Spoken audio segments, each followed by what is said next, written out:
자, 우리 오늘 인물 설교 쉬운 7번째 시간입니다. 아간, 금과 은 때문에. 아간, 금과 은 때문에.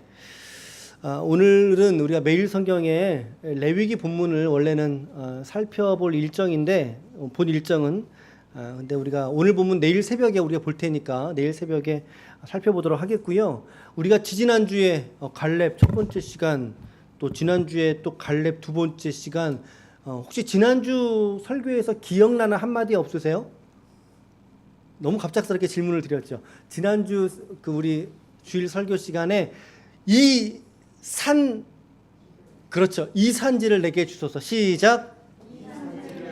그게 이제 갈렙이 했던 말이거든요. 갈렙이 헤브론을 땅을 올라가면서 여호수아에게 이 산지를 내게 주소서라고 했던 갈렙의 믿음에 대해서 우리가 살펴보았어요. 자, 인물 설교가 이런 면에서 참 유익을 주는 것 같아요. 그렇죠? 오늘은 아간입니다. 아간. 자, 아간의 이름의 뜻이 뭐냐면요. 이런 의미들을 가지고 있어요. 이름 본래는 악한 이렇게 불려지는데 골치 아프다, 골치 아픈 이런 뜻, 괴롭게 하다, 괴로운 이런 의미를 가지고 있는 거예요. 이 아간이라는 이름의 뜻이. 그래서 이 아간이라는 단어에서 우리가 오늘 보니까 아골골짜기, 또 오늘까지 아골골짜기라 이름했다, 이런 표현들 있잖아요. 이 아골골짜기라고 하는 이름의 이 이유가 바로 오늘 본문의 사건에서 기인된 거예요. 아간이라는 이름, 아간이 그곳에서 죽었거든요. 그래서 슬픔의 골짜기, 괴로움의 골짜기 라고 이야기를 하는 거죠. 우리가 찬송가 중에도 어떤 찬송이 있어요? 기억나시나요? 아골골짝 빈들에도 이런 표현 쓰잖아요. 찬송가 가사에. 바로 오늘 본문에서 기인된 겁니다. 그래서 이 기독교에서의 아골골짝이라고 하는 것은 괴로움의 골짜기요, 그 이름의 어간이 오늘 아간에서 나왔다 라고 우리가 좀 이해하시면 좋을 것 같고요. 자, 이제 출애굽을 했어요. 이스라엘이 출애굽을 하고 나서 광야에서 몇 년 동안 이렇게 헤매게 되죠. 몇 년 동안 광야 생활해요? 네, 4년이 아니라 40년 동안. 자, 출애굽한 이스라엘이 이제 드디어 요단강을 건너서 첫 번째로 도착한 곳이 길갈이라고 하는 동네입니다. 길갈. 자, 가장 첫 진지예요. 아직은 전투를 보이기 바로 직전에 얼마큼 떨어졌냐면 여기서 방학역 정도, 여기서 저 창동역 정도 나가는 그 정도 떨어진 거리예요. 거기에 길갈이라고 하는 적진 앞에 이스라엘이 진을 쳤거든요. 자, 거기에서 하나님이 이스라엘에게 이런 명령을 내리십니다. 자, 같이 읽어볼까요? 시작. 그때에 여호와께서 여호수아에게 이르시되 너는 부싯돌로 칼을 만들어 이스라엘 자손들에게 다시 할례를 행하라 하시매 여호수아가 부싯돌로 칼을 만들어 할례산에서 이스라엘 자손들에게 할례를 행하니라. 여러분, 하지만 이 행동은 상당히 위험한 행동인 거죠. 상식적으로 생각해 보세요. 적진이 어느 앞에 있다고요? 몇 킬로? 고작 2km, 3km예요. 창동역 인근이에요. 여기서 상당히 가까운 거리예요. 한나절도 안 걸려요. 근데 그 앞에다 대고 하나님 지금 뭐라고 말씀하십니까? 할례를 행하라. 할례를. 적진 앞인데 코앞에서 할례를 행한다면, 할례는 뭐냐면 남성의 포피를 베는 거예요. 우리가 포경수술 이렇게 하잖아요. 그 행동이거든요. 근데 그거를 하면 어떻게 되겠어요? 남성이 일주일 동안 꼼짝달싹을 못해요. 움직이지를 못해요. 다시 말하면 전투력이 제로인 시점으로 내려간단 말이에요. 남성들이. 위험한 행동인데 오늘 여호수아는 어떻게 합니까? 그 위험한 하나님의 말씀에 순종하는 모습을 보여주는 거예요. 이것이 여호수아의 믿음이기도 했던 거죠. 하기 어려울 때, 순종하기 어려울 때의 말씀에 순종하는 그런 여호수아의 모습을 보게 되는 거예요. 이게 참 귀한 거죠. 할 수 있을 때 하라는 걸 하는 거는 쉬운 거예요. 그런데 할 수 없을 때, 혹은 그것을 감당했을 때 오는 상식적인 어떤 손해가 예상될 때, 그럼에도 불구하고 말씀에 순종하라 라고 했을 때 그 순종은 너무나 귀한 거죠. 자, 그들이 이 할례 후에 아마도 하나님께서 이 할례를 통해서 원하셨던 것은 이스라엘에게 이 전투에서의 승리는 오롯이 누구에게 달려있다는 걸 가르쳐주기 위해서일까요? 그렇죠. 하나님에게 달려있다는 거죠. 너희의 힘이 아니라 나에게 달려있어 라는 걸 가르쳐주시기 위해서 이 할례를 행하라고 말씀하신 거예요. 자, 이 승리는 또한 더불어서 첫 번째 승리가 이루어지는데 그 승리가 어디에서 승리가 이루어질까요? 여러분들이 너무나 잘 알고 있는 이스라엘의 가나안 정복 전쟁의 첫 전투죠. 자, 자, 이 말씀 같이 한번 읽어볼까요? 시작. 여호와께서 여호수아에게 이르되 보라 내가 여리고와 그 왕과 용사들을 네 손에 넘겨주었으니 너는 모든 군사는 그 성을 둘러 성 주위를 매일 한 번씩 돌 때 엿새 동안 한 바퀴 돌라고 말씀하셨고요. 마지막 날에는 몇 바퀴 도는지 아세요? 마지막 날에 몇 바퀴, 일곱째 날에는 7바퀴 돌아요. 그래서 전체적으로 도는 숫자가 몇 바퀴 돌았어요? 이거 제가 지금 몇 번 하죠, 그렇죠? 여리고성 얘기할 때마다 사람들이 그렇게까지 생각을 잘 안 해요. 그냥 7바퀴 돌았습니다. 그게 아니라 엿새 동안 한 바퀴, 마지막 7째 날에는 7바퀴, 도합 13바퀴를 돌고 난 이후에 이스라엘이 여리고성을 향하여 돌을 던지고 창칼을 던지고 대포를 쐈습니까? 아니에요. 함성을 외쳤단 말이에요. 함성을. 자, 6장 20절, 21절입니다. 이에 백성은 외치고 제사장은 나팔을 불매 백성이 나팔 소리를 들을 때에 시작 크게 소리질러 외치니 성벽이 무너져 내린지라. 백성이 각기 앞으로 나아가 그 성에 들어가서 그 성을 점령하고 그리고 그 성 안에 있는 모든 것을 온전히 바치되 남녀노소와 소와 양과 나귀를 칼날로 멸하니라. 칼날로 멸했다. 자, 말씀 보면 참 재밌는 표현이 되어져 있어요. 이스라엘이 이 여리고 전쟁에서 그들이 가지고 있던 무기는 지금 무엇으로서 외친 거예요? 목소리밖에 없던 거죠. 칼이 아니라 창이 아니라 목소리로. 참 위대한 승리가 아닐 수 없는 거죠. 이 여리고성이 얼마나 큰 성이었는지 여러분 고고학적인 관련 자료들도 있는데 좀 길어지니까 어찌됐든 이 여리고성은 상당히 정복하기 어려운 불멸의 성이라고도 볼 수 있는 상당히 넓고 튼튼한 성이었어요. 그럼에도 불구하고 이스라엘이 하나님의 말씀에 순종하여 그렇죠? 소리를 크게 지르니까 그 성이 무너져 내려버리는 누구의 피조차도 흘리지 않고 오직 한 가지 말씀에 순종이라고 하는 무기를 통하여 여리고성을 점령하는 영적인 쾌거를 그들이 누렸다라고 하는 거죠. 얼마나 대단해요. 얼마나 대단해요. 너무나 고무적이죠. 이 승리를 통해서 이스라엘의 분위기는 어땠을까요? 이 승리를 통해서 이스라엘의 분위기는 어땠을까요?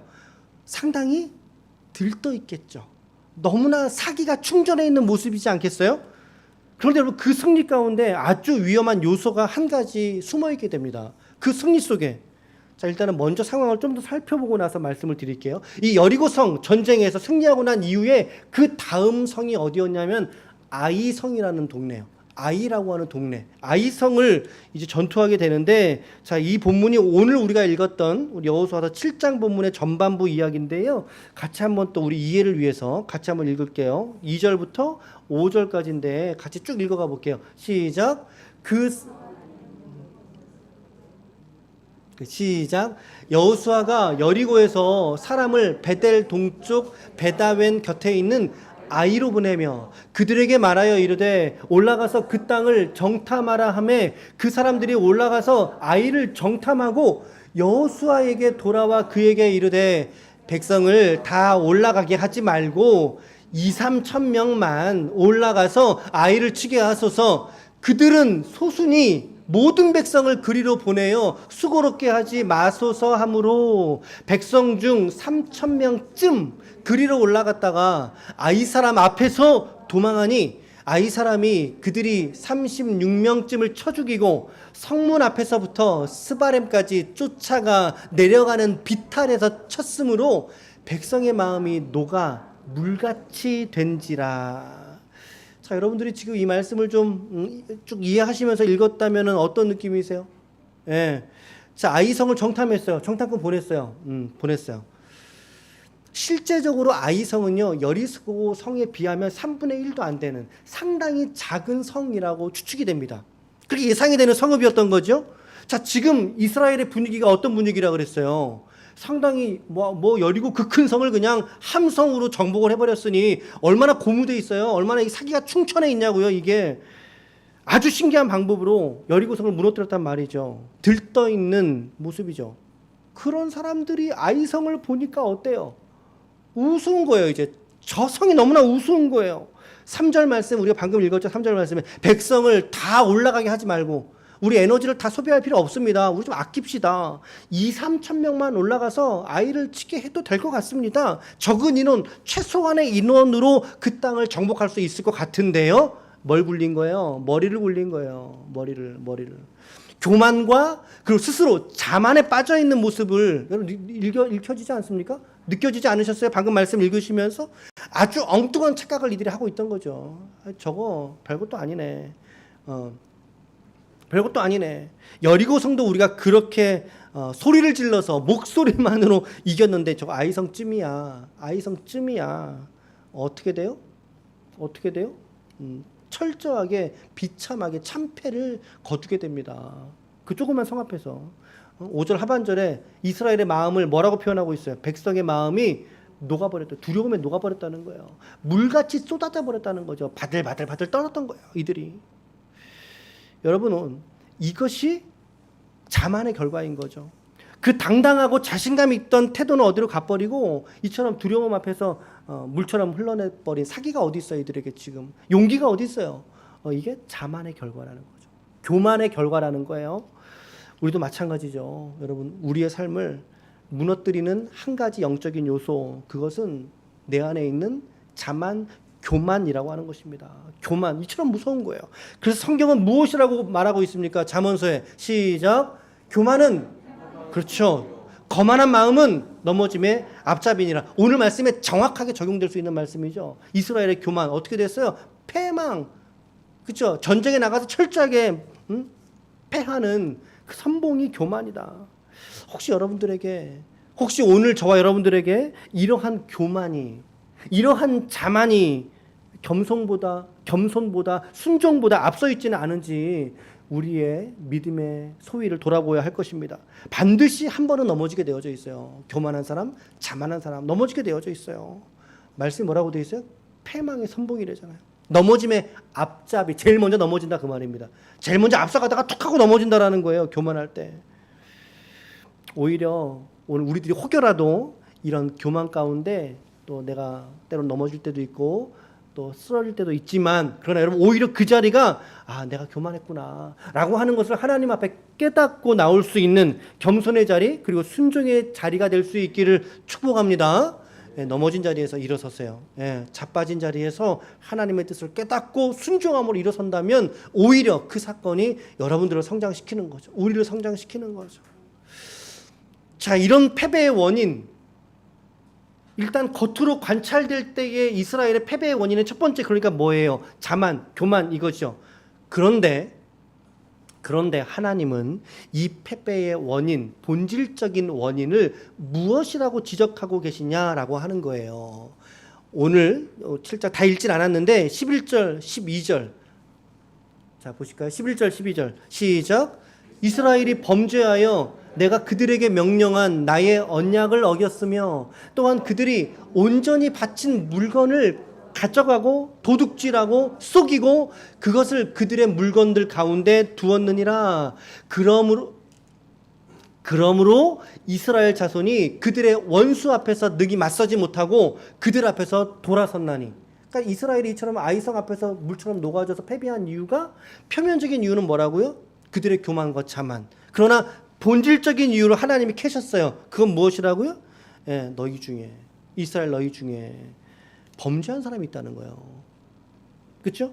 말씀의 순종으로 승리한 그 전쟁통에 어떤 누군가가 온전히 받쳐진 예물 가운데 in my pocket, 그렇죠? 자기 주머니로 빼돌린 그 승리의 순간에 범죄한 사람이 있다라는 거죠. 우리는 이 사람이 누군지 알고 있어요. 그렇죠? 우리는 뭐 전지적 시점으로 성경을 다 읽었으니까 누구예요? 이 사람 누구예요? 아간이에요. 아간이라는 사람이에요. 자, 하나님이 어떻게 하길 원하셨냐면요. 13절 말씀 시작.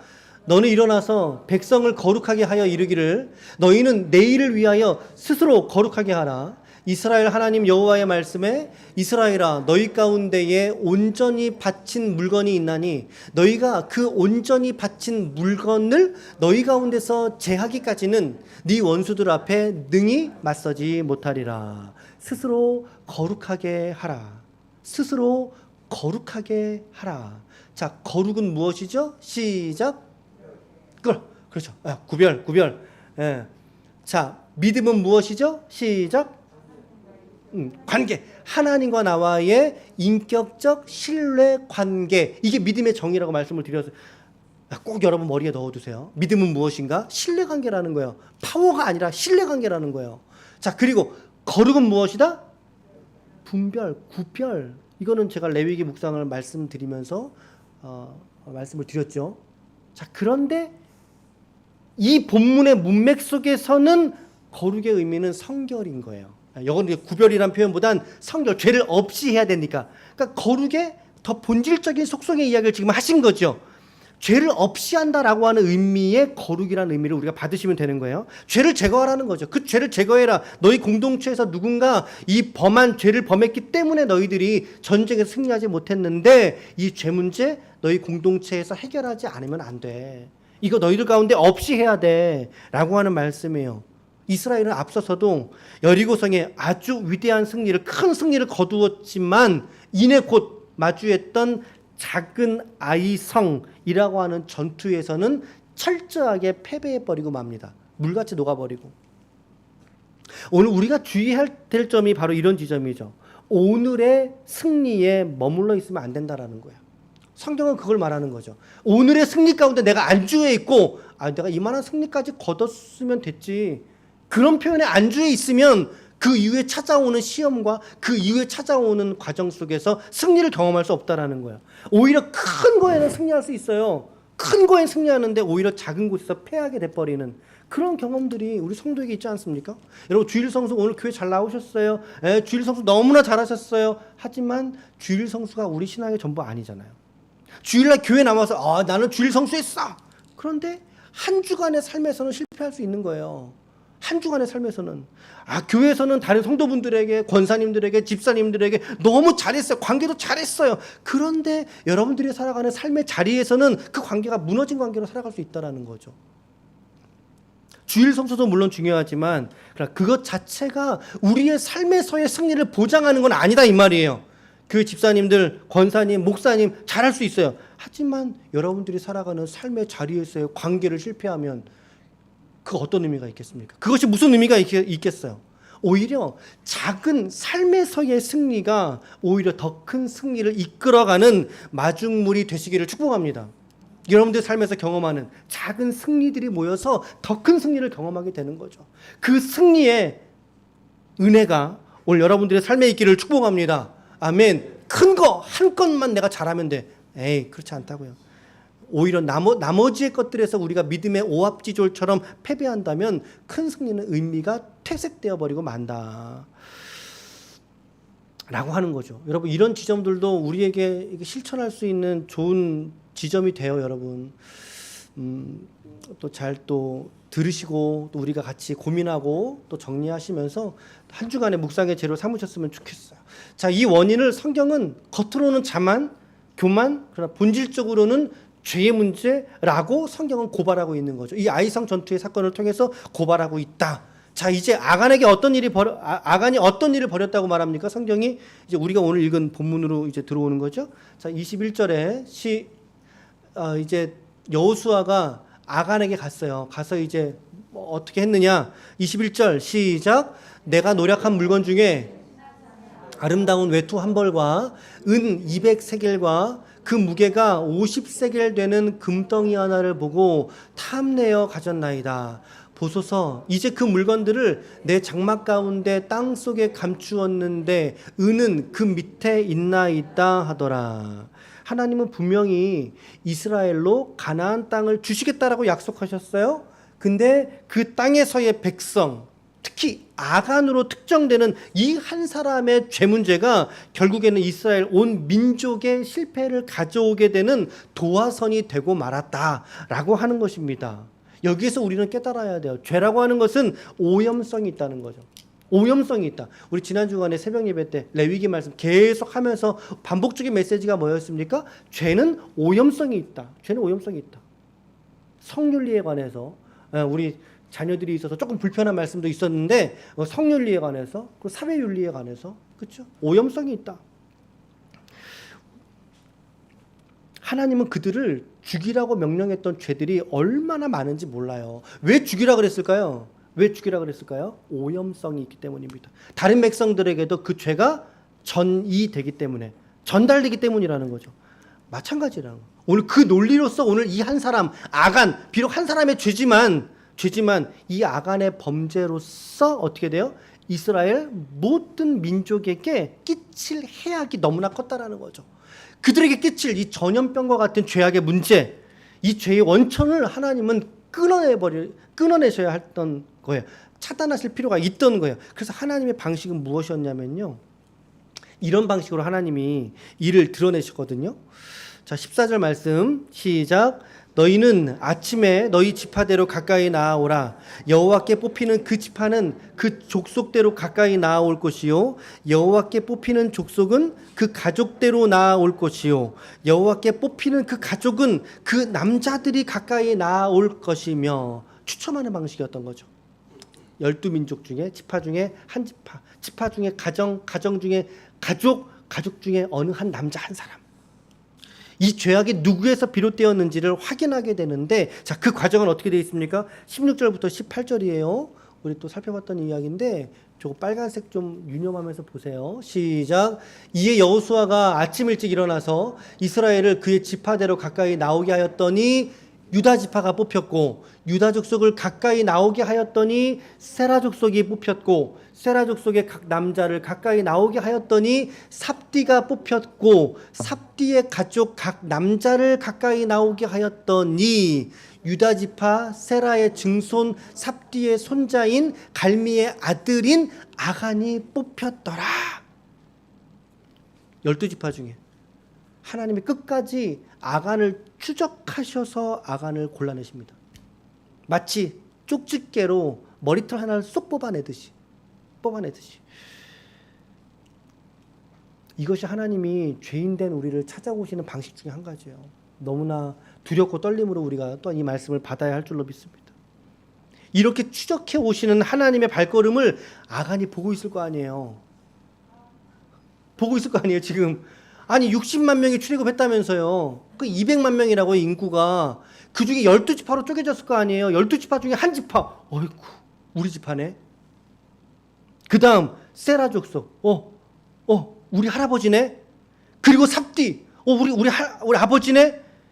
그리고 그의 아들 아간으로 뽑히게 되는 과정인 것입니다. 어쩌면 하나님은 이처럼 끝까지 그를 추적해 가시면서, 야, 너 회개 안 해? 여기까지 왔는데 너 회개 안 해? 그 다음 너 여기까지 뽑았는데 너 회개 안 해? 그 다음 너 여기까지 왔어. 이제 너 회개 안 하면 너는 이제 끝이야 라고 말씀하시는 것 같은 느낌을 저는 받았어요. 이 아간에게. 하나님이 아간에게 지금 회개할 기회를 계속 주셨다는 거죠. 이해가 되시죠? 지파에서, 가문에서, 가족에까지 선출될 때마다 아간, 너 회개해야 돼. 너 내게 돌아와. 너 돌이켜야 돼. 라고 하시는 그 음성을 오늘 우리에게 들려주시는 것 같지 않습니까, 여러분? 이걸 보면서 하나님은 그가 자백하기를 원하셨는지 모르겠어요. 하지만 아간은 끝까지 나서지 않습니다. 그렇죠? 이게 죄인의 특징이에요. 이게 죄인들의 특징이에요. 자기의 죄가 하나님께 발각될 거라는 사실을 끝까지 인정하지 않죠. 어찌 되겠지. 마지막 기회였을 수도 있지만, 그러나 아간은 지나쳐버리고 간과해버리고 맙니다.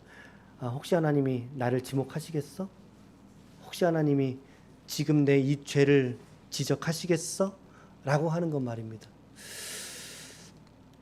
하나님은 아주 예리한 송곳처럼 예리하게 이 범죄의 원인이 아간의 죄에 있다는 것을 오늘 드러내 버리고 마셨어요. 드디어 아간이 뽑히게 됩니다. 여호수아가 너 어찌하여 이같이 범죄하였느냐, 숨기지 말라. 아까 읽었죠? 뭐라고 대답했다고요? 자, 21절 말씀 이제 좀 다른 눈으로 봐보세요. 다른 눈으로 죄의 루틴에 대해 설명할 거예요. 시작. 내가 노력한 물건 중에 시날산의 아름다운 외투 한 벌과 은 200세겔과 그 무게가 50세겔 되는 금덩이 하나를 보고 탐내어 가졌나이다. 보소서, 이제 그 물건들을 내 장막 가운데 땅속에 감추었는데 은은 그 밑에 있나이다. 자, 여러분 이 말씀 다시 잘 보세요. 제가 빨간 줄을 좀 쳤는데 죄를 짓는 사람의 죄의 네 가지 심화 과정입니다. 죄는 이 과정을 통해서 죄를 짓게 되는 거야. 이 죄를 짓게 되는 거예요. 자, 어떤 거죠? 그렇죠. 첫 번째 보고, 그다음 뭐예요? 탐내는 거죠. 아이고 먹고 싶어. 아이고 갖고 싶어. 저거 내 거 하고 싶어. 세 번째는 뭐예요? 결국에 그것을 그렇죠. 가져요. 실천에 옮기죠. 실행에 옮기죠. 그리고 나서 어떻게 해요? 그렇죠. 감추는 거예요. 감추는 거. 다시 보고 탐내고 취하여 감추다. 보고 탐내고 취하여 감추다. 그렇죠. 보고 탐내고 취하여 감추다. 이것이 죄를 범하는 사람들의 공통적인 양태입니다. 이게 이 모습이. 한번 읽어볼까요? 시작. 보고 탐내고 취하여 감추다. 우리는 죄 앞에 있어서 오늘 우리는 그 죄를 사실은 대항할 능력이 없어요. 여러분 해보셔서 아시잖아요. 우리는 죄의 환경에 들어가면 그냥 죄를 지을 수밖에 없는 존재이기도 해요. 우리 자신이.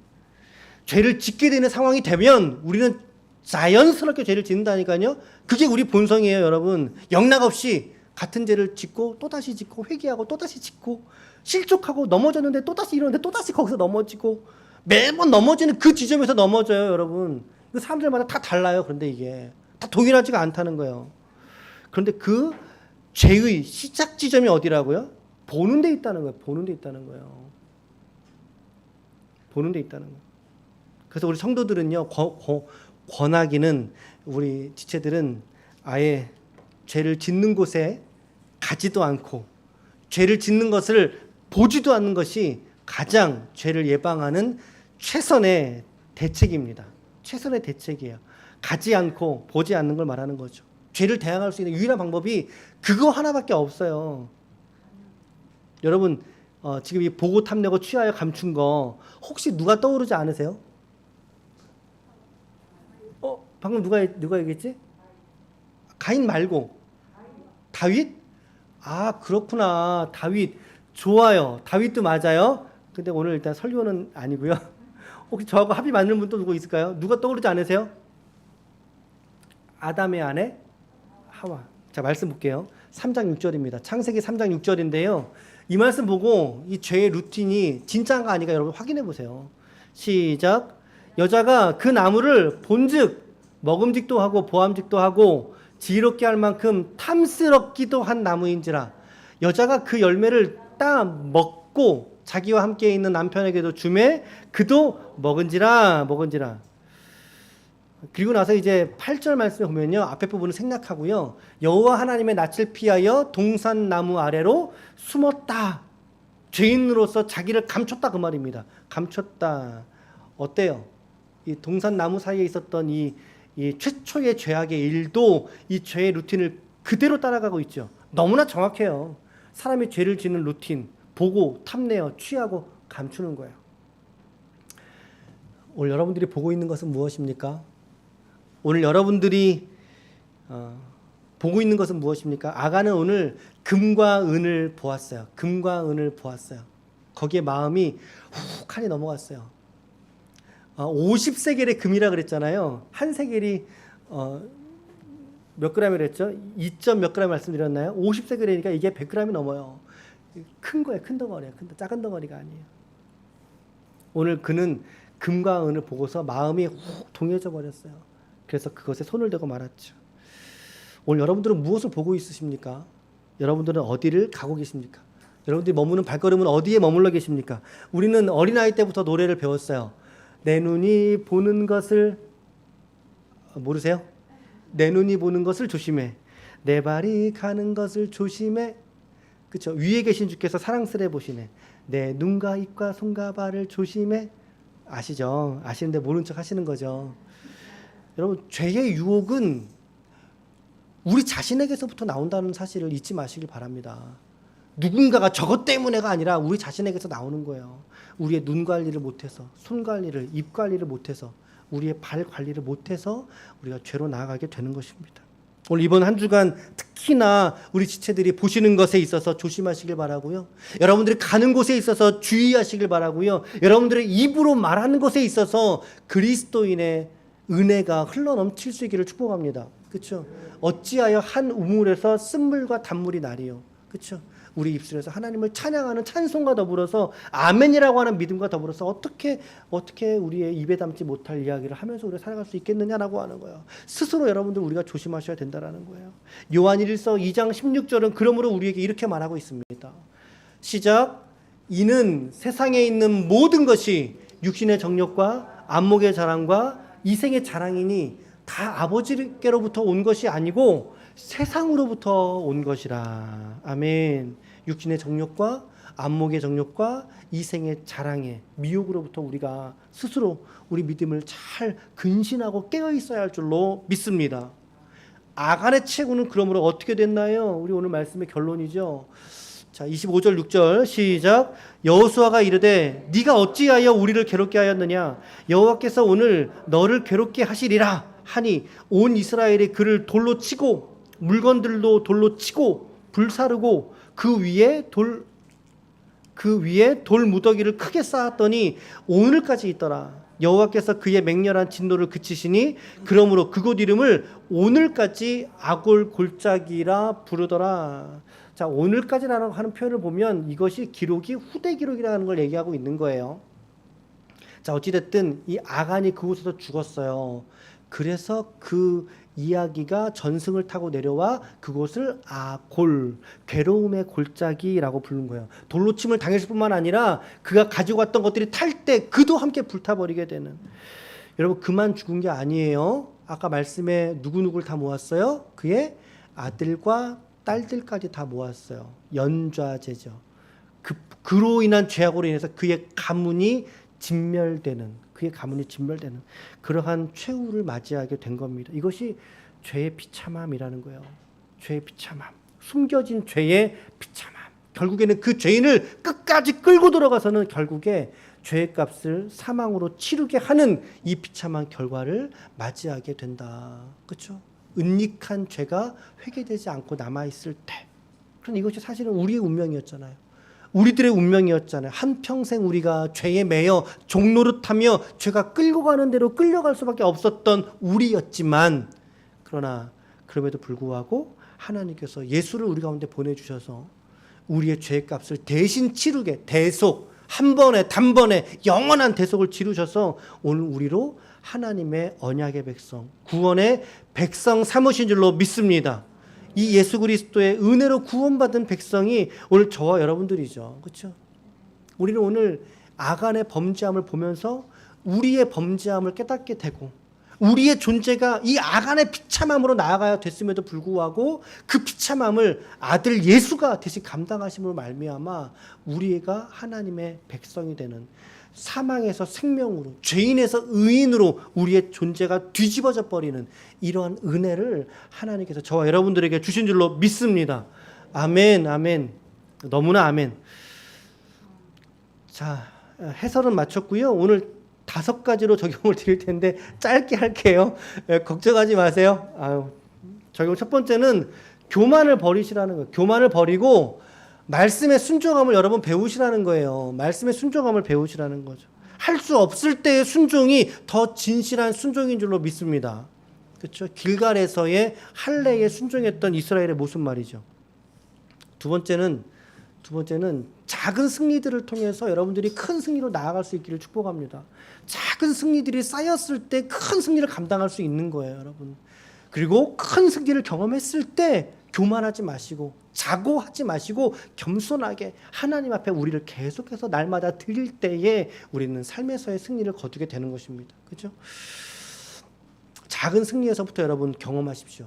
그 작은 승리라 함은 오늘 하루도 내가 말씀 앞에 서고 기도의 자리를 지키는 것, 그것이 작은 승리일 거예요. 그 승리들이 누적될 때 하나님은 큰 승리를 감당할 수 있는 당신의 종으로 우리 성도들 삼으실 줄로 믿습니다. 아멘. 축복합니다. 자, 세 번째는요, 숨겨진 죄는 패배의 원인이 된다. 실패의, 좌절의 원인이 된다는 거예요.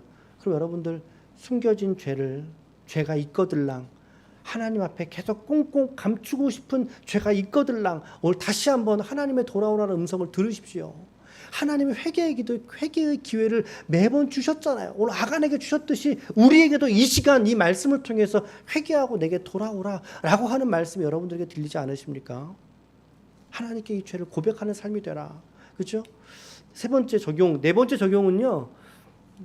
죄의 근원을 깨닫고 스스로 근신하여 깨어있는 마음을 가져야 된다는 거죠. 우리가 근신하라, 깨어라. 우는 마귀가 사자처럼 삼킬 자를 찾아다닌다라고 성경이 말씀하고 있어요. 여러분 근신하셔야 돼요. 내 발이 가는 곳이 어딘지, 내 눈이 보는 것이 무엇인지, 내 손으로 말하는 것이 무엇인지, 내 생각에서 무엇을 내가 하고 있는지. 아까 죄의 루틴 4가지 시작. 자, 보고 듣고 보고 탐내고 취하여 감추는 거. 보고 탐내고 취하여 감추고. 그렇죠? 혹시 여러분 그런 것들 없냐고요. 그런 것들. 특히나 금과 은에 관하여. 여러분 어떻게 생각하세요? 금과 은에 관하여. 육신의 정욕은 어떻게 생각하세요? 안목의 정욕 어떻게 생각하세요? 눈에 보이는 것들. 이생의 자랑 어떻게 생각하세요? 아, 나 이 정도 나 살아. 나 이 정도 집에 살고 내 차 이 정도 돼. 그 안목의 정욕이고 이생의 자랑. 그게 이생의 자랑이에요. 있다 없어질 것에 대한 내 자랑들. 그거 버려야 된다라는 거예요. 우리의 연약한 죄의 지점들이 될 수 있다. 남을 판단하는 기준이 될 수 있고. 오늘 우리의 모습은 무엇인지를 돌아보아서 여러분 겸손히 구할 수 있기를 축복합니다. 아멘, 아멘. 괜찮아요. 나 금방 끝난다 그랬잖아요. 괜찮아요. 자, 이제 마지막으로 5번째예요. 이제 5번째 시작. 아관과 같은 나를 구원하신 예수님을 찬양하고 구원하신 은혜에 감사하는 삶이 되어야 한다. 아멘. 동의하십니까? 아멘. 아무쪼록 오늘 우리에게 아간과 같은 연약함들 보는 것에 있어서 금과 은 때문에 우리가 연약함에 있을지라도 우리 스스로를 다시금 십자가 앞에 우리가 세우고 말씀에 순종하고 주님의 복음의 역사가 여러분들의 삶 속에서 쓰여져 갈 수 있는, 그렇게 쓰임받을 수 있는 하나님의 거룩한 권속들이 우리 모두가 다 되시기를 오늘 이 시간 예수님의 이름으로 간절히 축원드립니다. 축원합니다. 아멘. 아멘. 우리 이 시간에 같이 기도할 거예요.